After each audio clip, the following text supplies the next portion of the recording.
반갑습니다. 예. 제가 발표해드릴 내용은 어제와 오늘 이어서 계속 얘기되고 있는 기술과 융합에 대한 다양한 주제 중에서 나오고 있는 개방의 혁신에 대한 내용이 되겠습니다. 제가 준비한 내용이 발표 자료 끝에 보시면은 그동안 키아트에서 이 분야의 분과 포럼을 운영하면서 한 6개월 동안에 관련된 전문가들이 같이 모여서 토론한 내용들을 정리한 내용입니다. 물론 저희 회사도 지난 1년 동안 기술 중개, 개방의 혁신에 의한 기술 중개 서비스를 하는 일본의 나인스익마랑 같이 한국 비즈니스를 한번 해봤습니다. 그래서 지난 1년 동안 저희가 이 사업을 하면서 최근 들어서 개방의 혁신이 가야 할 길이 쭉 있다면은 한 발짝 정도 갔다고 생각이 됩니다. 기업들도 일부 시작을 하고 있고 그래서 그런 경험들도 같이 공유하고자 합니다.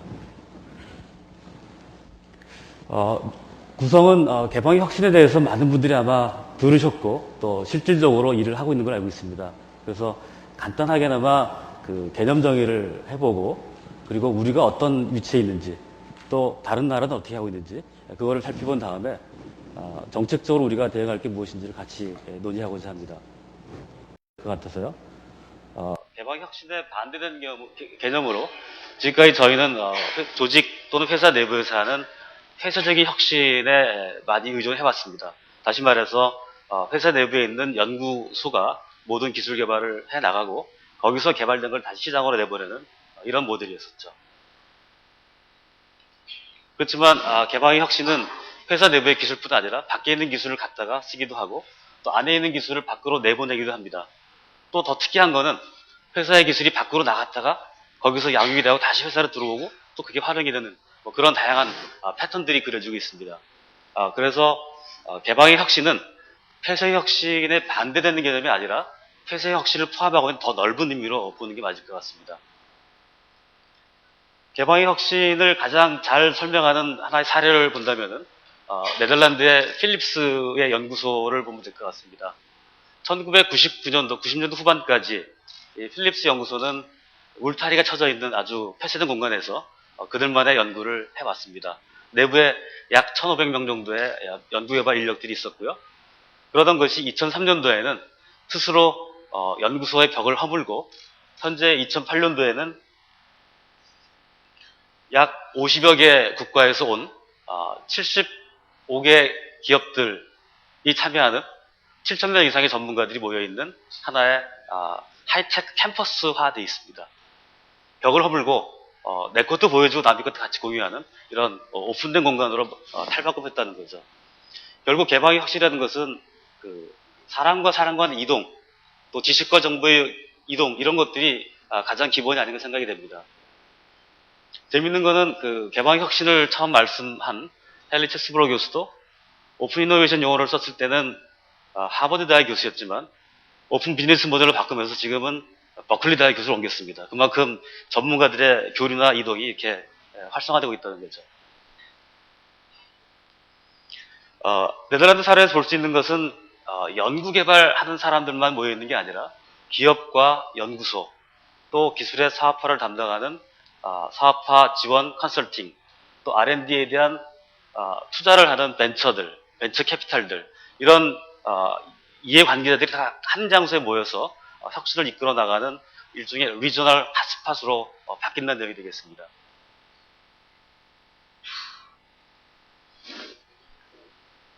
우리의 현실은 아직은 좀 갈 길이 멀다고 생각합니다.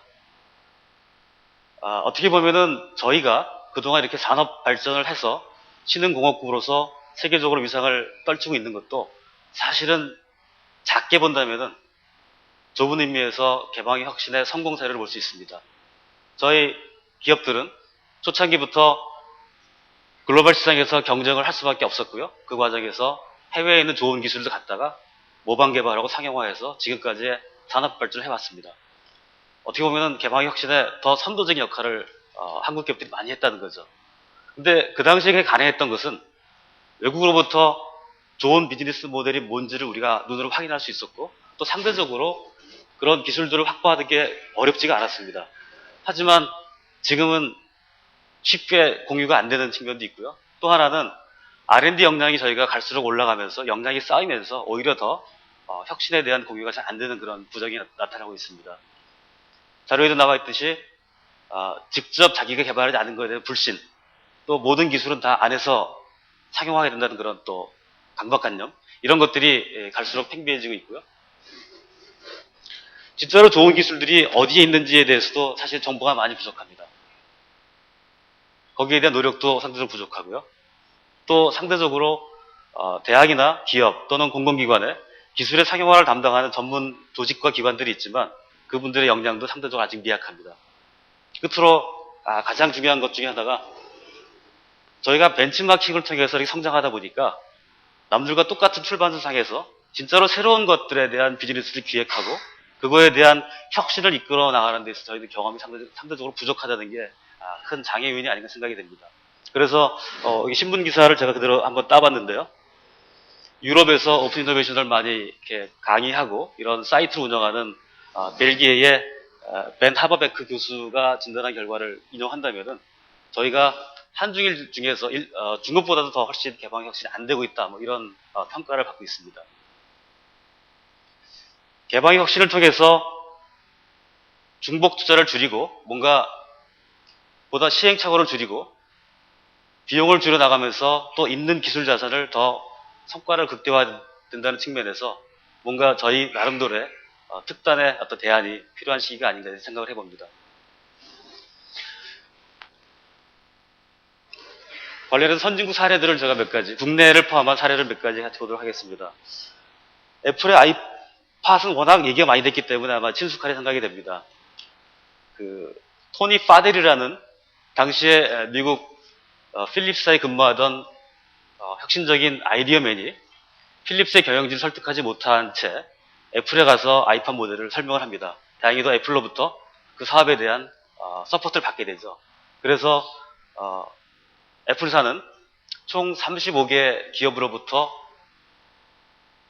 전문가들을 모아서 이 총괄 디자인을 그림에 나와 있듯이 이 포탈 플레이어에다 맡기고 거기에 필요한 전문가들을 스피커 회사인 뱅앤올슨이라든지 디자인 회사인 이데아라든지 또 하드웨어 쪽에는 텍사스 인스트루먼트나 도시바 같은 그런 전문가들을 모아놓고 토탈 9개월 동안에 지금과 같은 성공적인 제품을 만들어내게 됩니다. 이 아이팟은 아이튠과의 결합을 통해서 컨텐츠 라이센싱을 통해 갖고 상당히 성공적으로 수익을 창출하기 시작했고요. 지금은 전혀 다른 산업인 나이키랑 결합해 갖고 조깅하면서 자신의 신체 정보와 음악을 같이 듣는 이런 상품으로 결합해서 발전해 나가고 있습니다. 이전과의 결합, 내가 갖고 있지 않은 것들의 결합을 통해서 수익을 창출하고 새로운 비즈니스를 만들어 나가는 대표적인 사례가 아닌가 생각됩니다.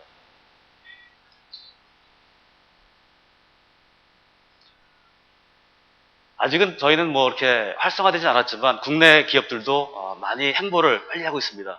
아까 저희 문제점 중에 하나가 해외 정보에 대해서도 정확히 모른다 이런 커멘트가 있었는데요. 삼성 종기형 같은 경우는 얼마 전에 기초이론 연구에 치중하다가 최근에 상용화와 수익성 중심의 기술 개발로 전략을 바꿨습니다. 그 전략을 실행하는 하나의 방법론으로서 해외로 나가면서 실리콘밸리라든지 해외 유수의 대학과의 협력을 통한 그런 사업들을 적극적으로 추진하고 있습니다. 금년 11월 19일자 기사를 저희 그대로 인용해봤는데요. 삼성전자가 종기현을 통해서 테크도 탱크로 바뀌고 있다, 뭐 이런 용어들이 나오고 있습니다. 실리콘밸리에다가 아울리치 센터를 만들고 또 스탠포드 대학이나 이런 곳들과 같이 적극적인 협력을 해나가겠다는 그런 방침을 밝힌 바 있습니다. 늦었지만 성공적인 어떤 결과가 기대되는 그런 행보라고 생각됩니다. 또 LG 계열사의 LG 생활건강에서는 자사의 자기 회사만의 웹을 통한 오픈 이노베이션 사이트를 운영하고 있습니다. 아이커넥트라는 건데요. 아이커넥트를 통해서 외부에 있는 전문가들이 새로운 혁신적인 아이디어를 이렇게 제안을 받기도 하고요. 또 LG에서 필요한 기술을 요청을 해서 그 기술 공급자를 웹을 통해 찾아가는 그런 모델을 하고 있습니다.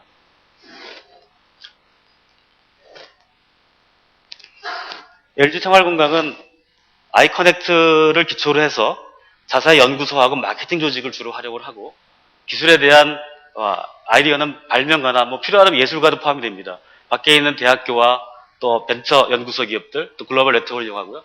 돈까지도 밖에서 끌어들이는 이런 모습을 활용하고 있습니다. 오른쪽에 보시면은 아이커넥트에서 발표하고 있는 자기네 성공 사례, 뭐 칫솔도 있고요. 그 다음에 탈모를 방지할 수 있는 그런 샴푸들 이런 것들이 많이 나와 있습니다.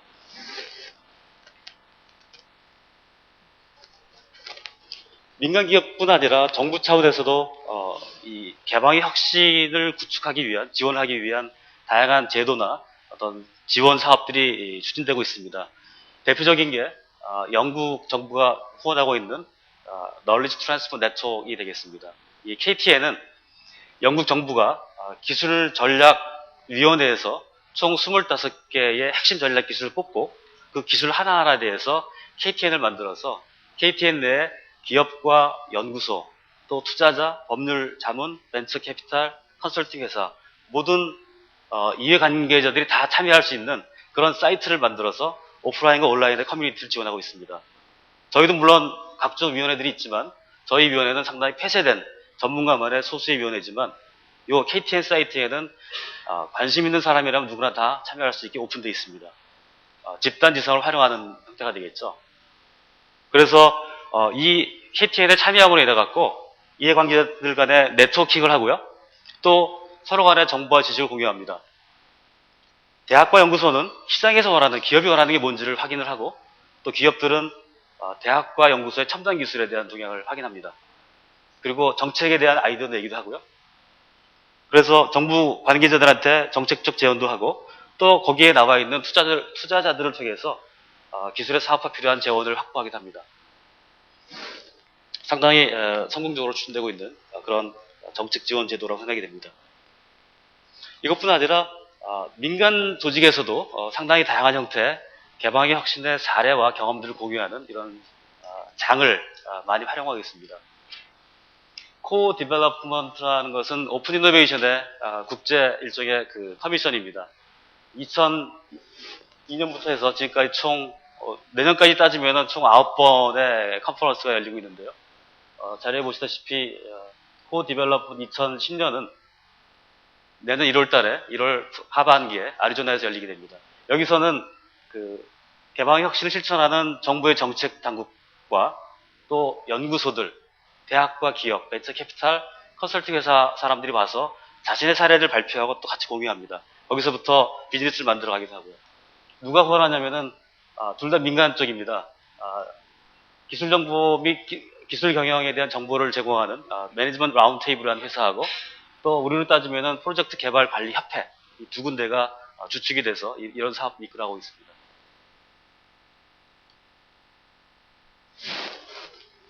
어제도 잠깐 그 IBM 사례를 말씀하면서 이노베이션 잼에 대한 얘기가 나왔었는데요. IBM은 자사에서 필요한 여러 가지 그 지식이나 또 상용화에 대한 아이디어, 혁신에 대한 아이디어를 오픈된 공간에서 웹을 통해서 이렇게 정보를 모으고 활용하는 그런 제밍 방식을 활용하고 있습니다.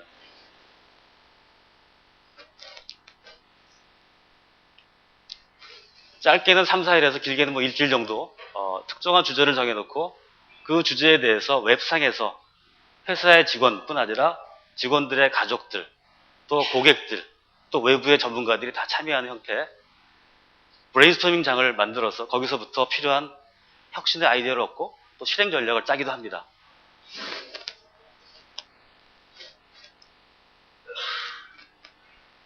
(2001년도에) 최초로 월드잼이라는 걸 시작을 해갖고 2006년도부터는 이노베이션 잼을 만들어서 IBM이 향후 추구해야 될 진짜로 혁신적인 사업들이 무엇인지를 저기를 통해 정보를 얻어가고 그거를 실천해 나가고 있습니다. 이 자료를 보시면은 이노베이션 잼에서 약 14만 명 정도가 참여를 했고요. 그리고 75개 국가에 있는 67개 기업들로부터 아이디어를 받아서 그것들에 대한 정리를 한 결과가 나와 있습니다. 이게 바로 그런 내용이 되겠습니다. 2006년도 이노베이션 잼을 통해서 총 10개 IBM이 추구해야 될 핵심적인 미래 수종 사업에 대한 아이디어를 10개를 끄집어냈고 그 중에 이게 표시된 이 3개 3D 인터넷이라든지 빅 그린 이노베이션 또 Electric Health Record System, 이 세 개는 2007년도에 IBM의 내부 사업으로 투자 승인이 난 그런 사례까지 있습니다. 개방의 혁신의 어떤 집단 지성을 이용한 자사의 비즈니스 전략과 신사업에 대한 기획을 실질적으로 이끌어가는 그런 사례가 되고 있습니다.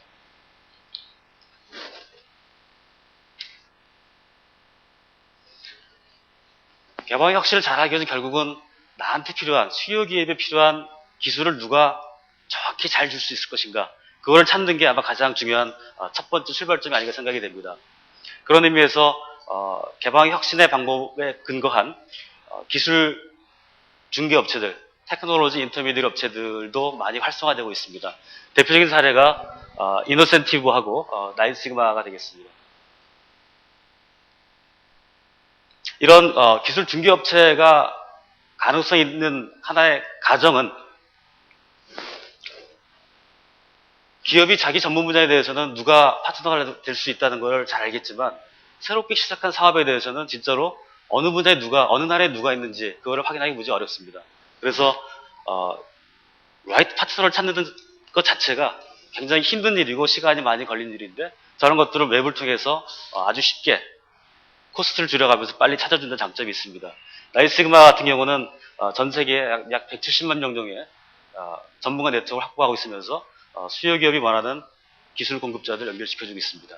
또한 이런 파트너 후보들을 찾았다고 하더라도 그들과 기술을 공급하고 기술을 거래하는 협상을 하는 것 자체가 상당히 시간이 걸리고 투자가 필요한 그런 일입니다. 그것도 물론 이 중개업체가 다 해줍니다. 마지막으로 특정 대기업들이, 중소기업도 마찬가지, 기업들이 어느 기술을 찾는다는 것 자체가 사실은 기업의 비밀이고 전략입니다. 근데 이런 중개업체를 활용할 경우에는 그런 모든 것들, 정보를 다 이렇게 감춰놓고 컨피덴셜하게 자기가 필요한 기술을 찾아갈 수 있는 장점이 있기 때문에 기업들은 전략적으로 자기의 모습을 드러내지 않고서 해외에서 필요한 기술을 찾아갈 수 있다는 그런 레버리지를 충분히 활용하고 있는 것입니다.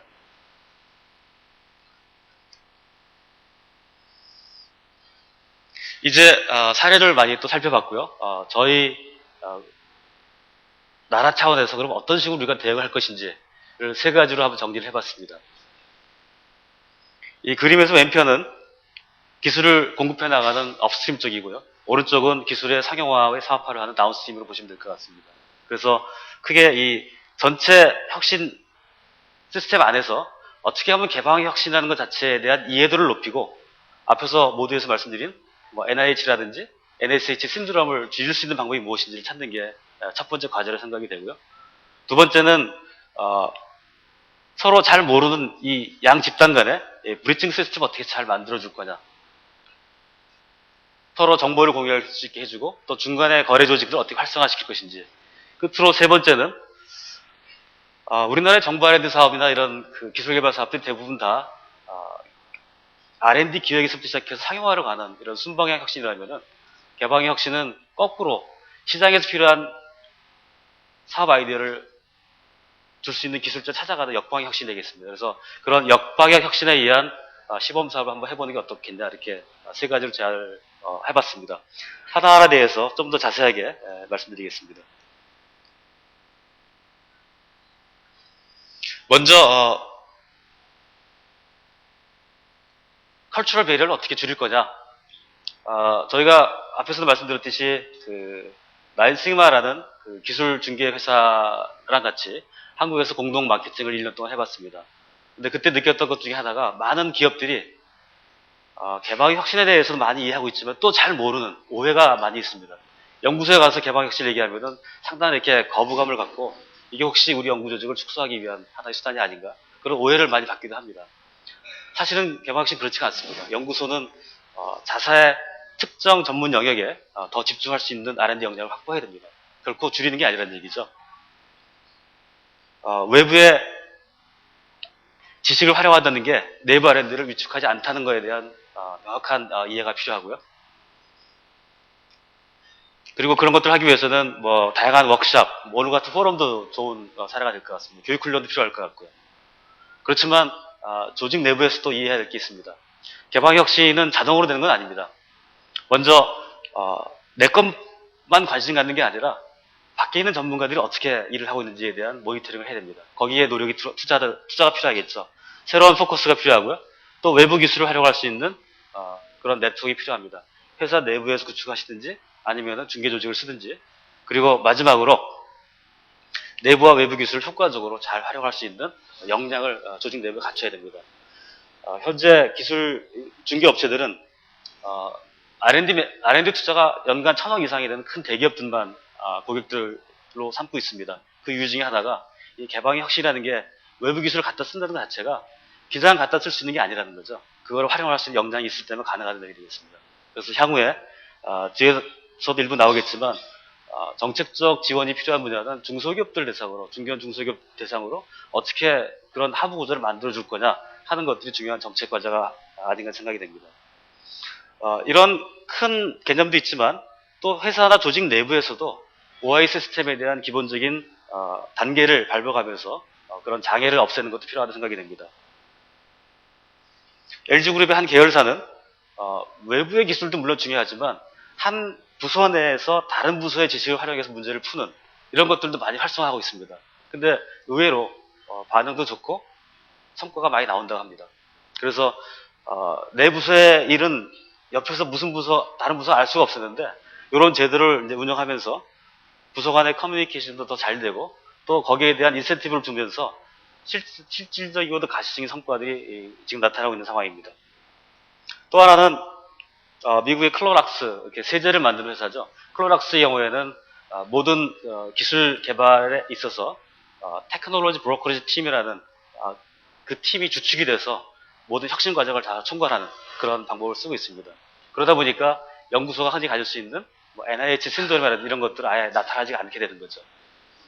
클로락스 사례를 제가 좀 더 한번 넣어봤는데요. 이 테크놀로지 브로커리지 팀의 기본적인 역할은 크게 세 가지입니다. 기술을 확보하고 파트너들과의 협력을 맺어 나가는 거고요.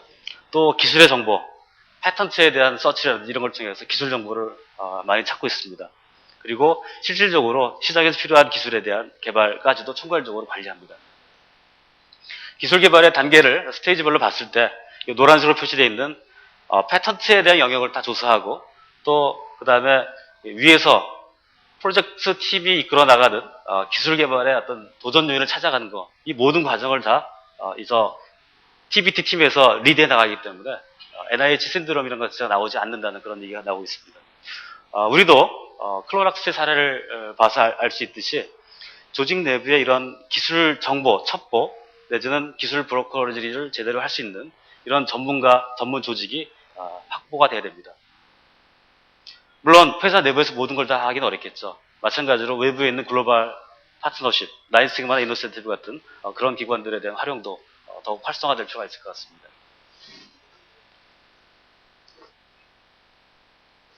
두 번째는 개방의 혁신에 의해서 서로 정보와 지식이 공유될 수 있는 하부 구조를 어떻게 만들 거냐에 대한 내용이 되겠습니다. 그 내용은 크게 두 가지로 나눠질 것 같은데요. 첫 번째는 오늘 이런 테크 플러스 포럼과 같은 관련된 전문가와 이해관계자들 간에 서로 토론할 수 있는 그런 장이 보다 세부 기술 영역에서도 더 활성화될 필요가 있을 것 같습니다. 그래서 가칭 커넥트 포럼이라는 용어를 한번 써봤는데요. 이 내용은 앞에서 말씀드렸던 영국의 KTN 25개 전략기술 분야에서 총 15,000명 이상의 전문가, 이해관계자들이 참여하는 그런 KTN을 벤치마킹한 사례가 되겠습니다. 그래서 마찬가지로 직영부를 가정을 한다면 키아트가 될 수도 있을 것 같고요. 지형부의 전략기술 하나하나에 대해서 이런 연구개발에 종사하는 사람과 비즈니스를 하는 사람들, 또 정책 전문가들, 컨설팅, 투자자들, 또는 패턴트나 법률적인 이슈들, 또 미래학자들 이런 분들이 다 같이 모여서 해당 영역에서 어떻게 향후의 미래 우리가 기술을 어떻게 개발할 것인지, 사업을 어떻게 이끌어 나갈 것인지 이런 것들에 대한 논의를 해나갈 필요가 있을 것 같습니다. 거기서 또 정부에 대한 정책 건의도 충분히 나올 수 있다고 생각이 됩니다. 이것뿐 아니라 IBM과 같은 이노베이션 잼이라든지 또 민간 차원에서 다양한 협력 모델이 협력의 장이 마련될 필요가 있을 것 같습니다. 지금까지 저희가 했던 거는 단기적인 프로젝트나 프로그램 레벨에서 단기적인 산학의 협력은 많이 이루어졌지만 여기서 얘기하는 것은 그런 단기적인 게 아니라 항상 오픈되어 있으면서 필요한 정보를 공유할 수 있는 어떤 사이트를 오프라인과 온라인 다 포함해서 사이트를 만들어서 운영하자는 그런 내용이 되겠습니다.